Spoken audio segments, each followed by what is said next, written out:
Good morning అందరికీ. నేను ఈరోజు సమాజ శాస్త్రం అధ్యయన పద్ధతుల గురించి మనం మాట్లాడుకుందాం. పాఠం 2. ఓకేనా? సమాజ శాస్త్రం ఏంటంటే ఉద్దేశం. ఈ పాఠాంశం అధ్యయనం ద్వారా విద్యార్థులకు సమాజ శాస్త్రం, తర్కం, నిగమ, అనిగమ పద్ధతుల గురించి నేను చెప్పాలనుకుంటున్నానండి. వీటి గురించి మనం తెలుసుకుందాం. వీటి గురించి వివరించగలుగుతాము. నిగమ అగమన అవలంబిస్తున్న వివిధ అధ్యాయాల పద్ధతులను పరిచయం చేయడం ద్వారా విద్యార్థులతో సమాజంలో పరిశోధన పట్ల అవగాహన పెరుగుతుంది. ఈ విషయ క్రమం ఏంటి ఇదండి. నేను దీంట్లోదే చెప్తున్నాను. ఈ సందేశంలో విషయ క్రమం 2 ఉద్బోధం, పరిచయం, ఆదర్శ రూప పద్ధతి,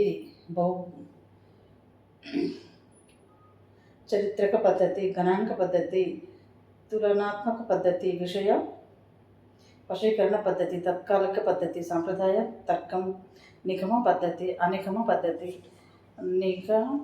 నిగమన అవగాహన పద్ధతులు, భేదాలు, నిగమన ప్రయోజనాలు, నిగమ లోపాలు, అగనిగమ ప్రయోజనాలు, అగమన లోపాలు, ఇవన్నింటి గురించి మనం తెలుసుకోవాలి. అనిగమ తర్కం, నిర్ధాంతర, ముగింపు, మాదిరి ప్రశ్నలు, ఉపయుక్తం గ్రంథాలు, ఉక్తోదకం. వీటి గురించి మనం తెలుసుకోవాలంటే సమాజంలో రకరకాలుగా మనుషులు, రకరకాల తీరులు, సమాజంలో ఎన్నో రకాల వాళ్ళు ఉంటారండి. విద్య లేని వాళ్ళు విద్య పశువులు. ఫస్ట్ ఏం చేయాలి? మనం విద్య నేర్చుకోవాలి. విద్య ఉంటే ఏ రంగంలోనూ ఏదో ఒకటి చేసుకోవచ్చు. విద్య ద్వారా మనిషికి వాల్యుయేషన్ ఉంటుంది, గౌరవం ఉంటుంది, ప్రాధాన్యత ఉంటుంది, మనీ వస్తుంది, కుటుంబం ప్రోత్సహిస్తారు, అమ్మ నాన్నైనా, భార్య అయినా, భర్త అయినా.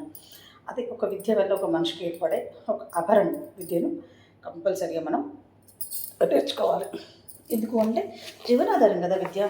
విద్య లేని వాడు ఒంట్లో రక్తం ఉన్నంత వరకు వాడు చేత కాకపోతే కూడా చేతగా పని ఉండాలంటే మనం చూడండి. విద్య ఉన్న వాళ్ళకు వాడు ఇల్లు కట్టుకుంటాడు, కారు కొనుక్కుంటాడు, బంగ్లా కొనుక్కుంటాడు, పిల్లలు మంచిగా చూసుకుంటాడు. ఇప్పుడు విద్య లేని వాళ్ళకు ఏం పని చేయని వాళ్ళకు అడుక్కు తింటున్నారు. అడుక్కు తిన్నప్పుడు పెట్టారు. అసలు ఒకసారి పెడతారు, ప్రతిసారి పెట్టలేరు కదా. అందుకోసం మన విద్యను చాలా ముఖ్యంగా గుండెల్లో పెట్టుకొని దాచుకొని విద్యను చదువుకోవాలి. ఓకే.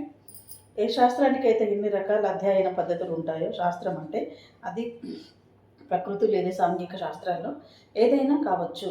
ఈ శాస్త్రాలలో జరిగే అధ్యయనాలలో వివిధ రకాల అధ్యయనం పద్ధతులు ఉపయోగించడం జరుగుతుంది.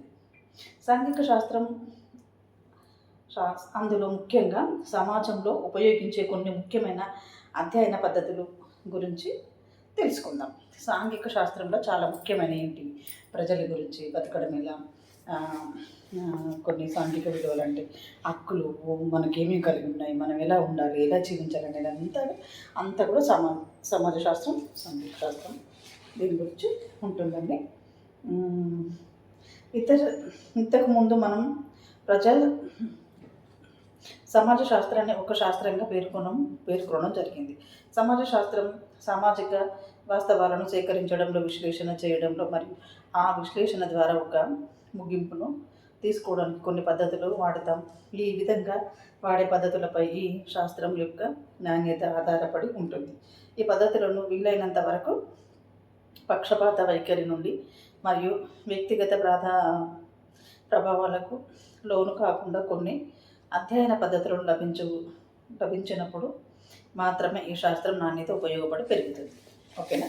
దీని ఉపయోగం ఏంటి అంటే మనం సమాజం గురించి, సమాజం అంటే దేశం అంటే దేశం అంటే మట్టికాయలు, దేశం అంటే మనుషులు.